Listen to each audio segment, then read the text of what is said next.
산속의 야생동물들은 이 추운 겨울을 잘 나고 있을까요? 자연 속에서 직접 보고 들으며 생명의 신비와 소중함을 배울 수 있는 기회. 살아있는 자연학습장으로 출발합니다.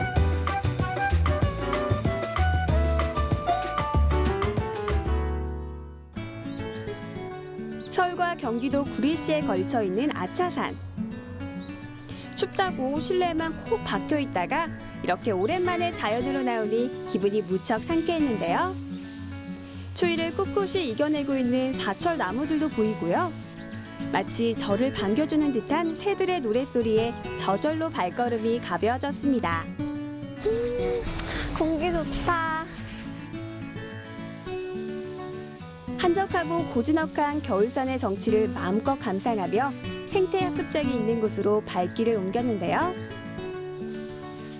오늘 이곳에선 어떤 특별한 체험이 기다리고 있을까요?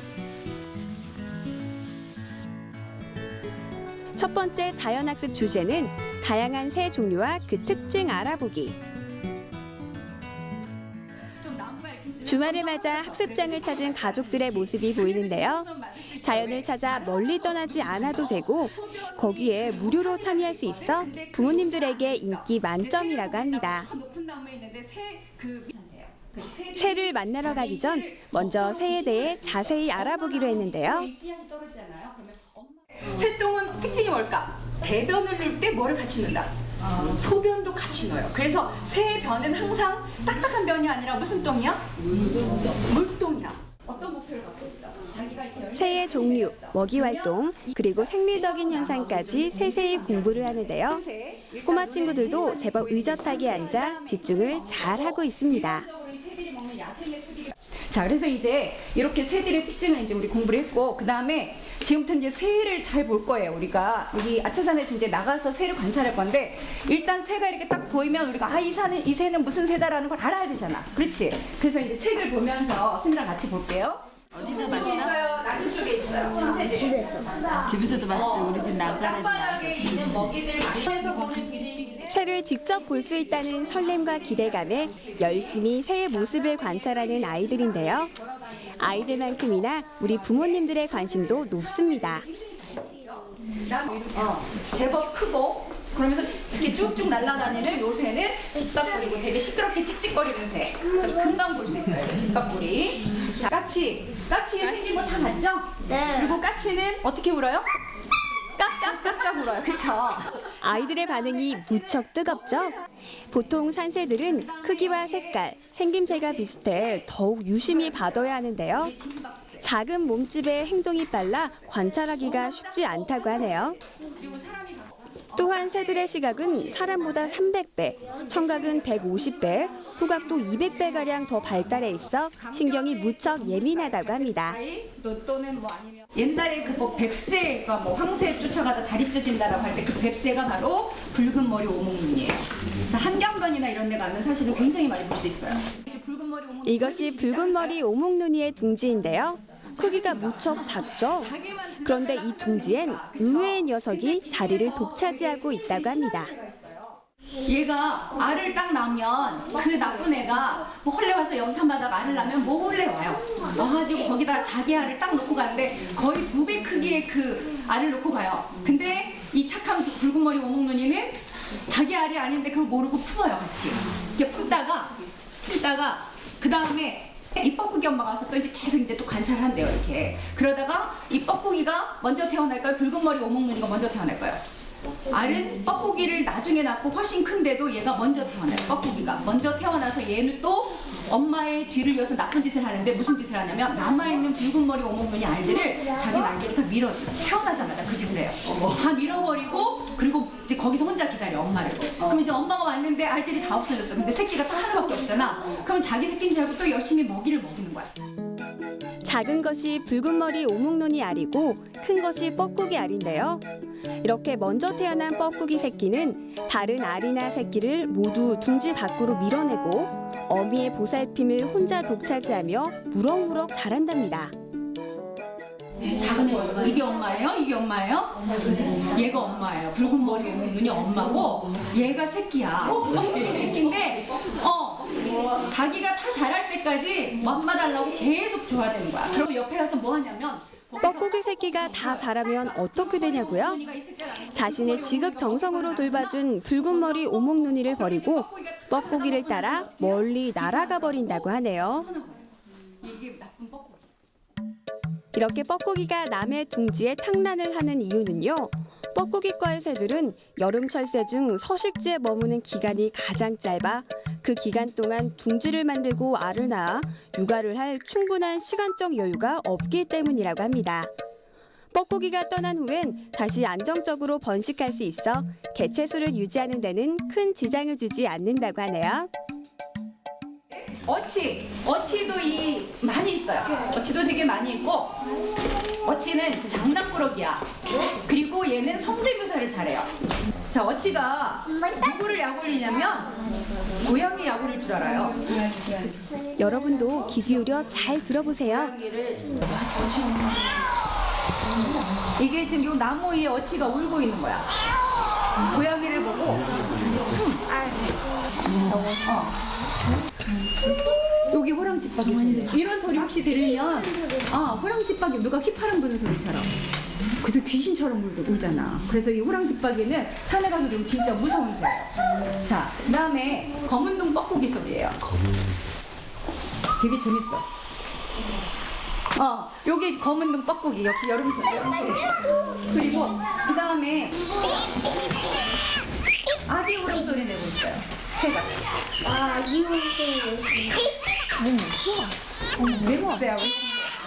외국새인데 아기 울음소리 이런 소리 내고. 어머. 안 보이니까. 자, 다양한 새들에 대해 배워봤으니 이제 새를 직접 만나러 가봐야겠죠? 숲으로 출발! 될까요? 목에다가 걸고.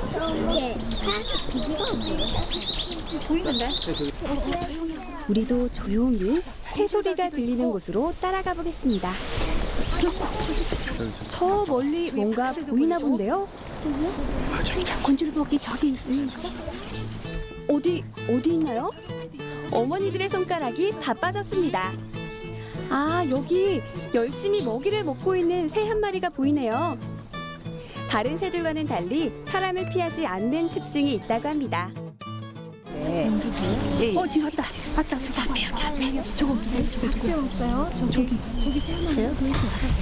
우리 친구 지금 어떤 거 보고 있어요? 박새요. 자연 속 새의 모습에 흠뻑 빠진 아이들. 새들의 생김새가 어찌나 앙증맞은지 저도 그 매력에 푹 빠졌습니다. 발 앞에 있네, 발 앞에. 여기. 앞에. 제가 지금 박새를 실제로 봤는데요. 이렇게 보니까 정말 예쁘고요. 그리고 설명을 듣고 나서 보니까 박새인 줄 한 번에 알아볼 수 있을 것 같아요. 내가 갔다. 저기. 아이들은 자연에 대한 궁금증과 호기심이 아주 많습니다. 책에서 봤던 내용들을 이렇게 직접 눈으로 확인함으로써 학습에 대한 의욕도 높일 수 있는데요. 자연은 아이들의 호기심과 상상력을 키워주는 살아있는 학습장입니다. 우리 친구 지금 어떤 새 봤어요?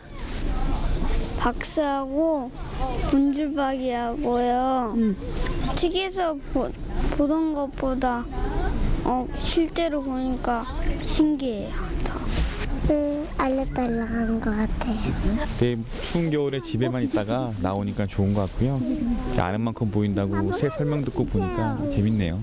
그림으로만 볼 때랑 그렇구나 하고 지나갔는데 실제로 방금 전에도 이제 새 여러 가지 많이 보고 먹이 보는 거 보니까 더 실감 나잖아요. 눈에서 보니까 진짜 살아있는 학습인 것 같아요. 제일 좋은.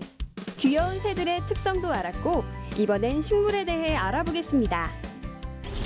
지금 제가 들고 있는 이것은 바로 참중나무 열매인데요. 꽃처럼 활짝 핀 게 정말 예쁘죠.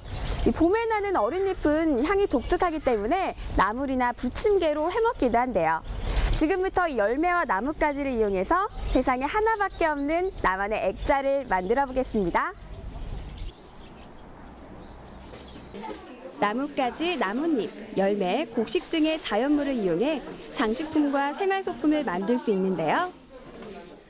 이수는 진짜 맛있는데 요거랑 이제 비슷하게 생긴 게 가죽나무라는 게 있어요. 근데 그거는 굉장히 쓰고 막 고약한데 가끔 요건 줄 알고 뜯어서 드시는 분들 가끔 있으세요. 가죽나무. 참중나무는 30m 정도로 자라며 가지가 옆으로 퍼지지 않고 위쪽으로 곧게 뻗는 특징이 있고요. 열매는 타원형으로 마치 보석을 머금고 있는 듯한 모양입니다. 거칠고 투박할 것만 같은 자연물이 과연 어떻게 변신할지 기대가 되는데요. 우리 아이들은 어떤 모양의 디자인을 생각하고 있을까요? 우리 친구 액자 어떤 모양으로 만들 거예요? 열매가 가득한 액자를 만들 거예요.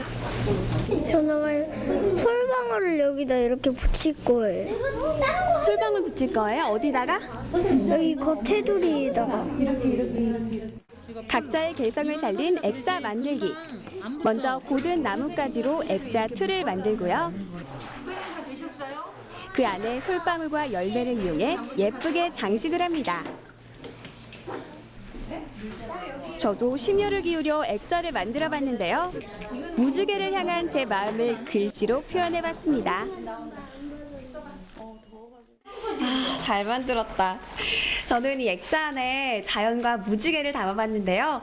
이 액자 안에 있는 무지개가 보이시나요? 어때요? 예쁘죠? 여러분도 사시사철 자연에서 쉽게 구할 수 있는 재료들을 모아 가정에서 함께 만들어 보세요.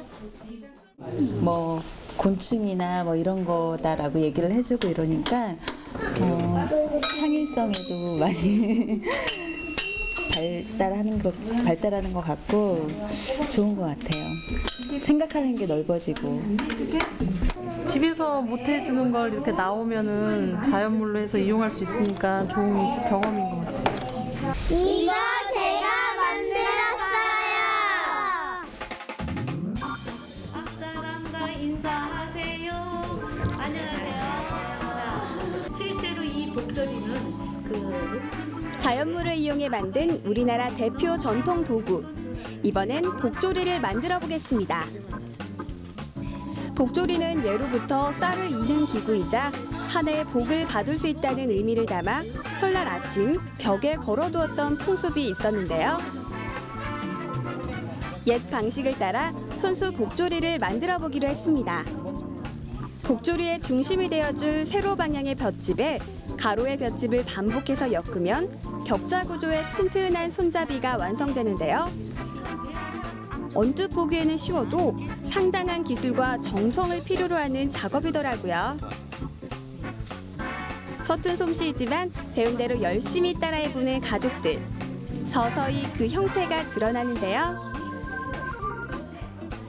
가족들에게 특별한 의미가 되어줄 복조리가 완성됐습니다.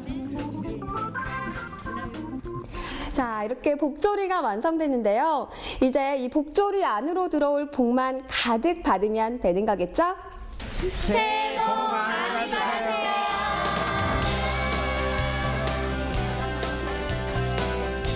아이들에게 생태학습이 필요하다는 것은 많이들 공감하실 텐데요. 하지만 이를 위해 멀리 떠나기도 쉽지 않고 또 막상 무엇을 알려줘야 할지 막막하셨을 겁니다. 도심 속에도 이렇게 풍부한 자연이 살아 숨쉬고 있다는 사실. 생태공원에서 우리 아이들에게 자연을 선물해 주세요.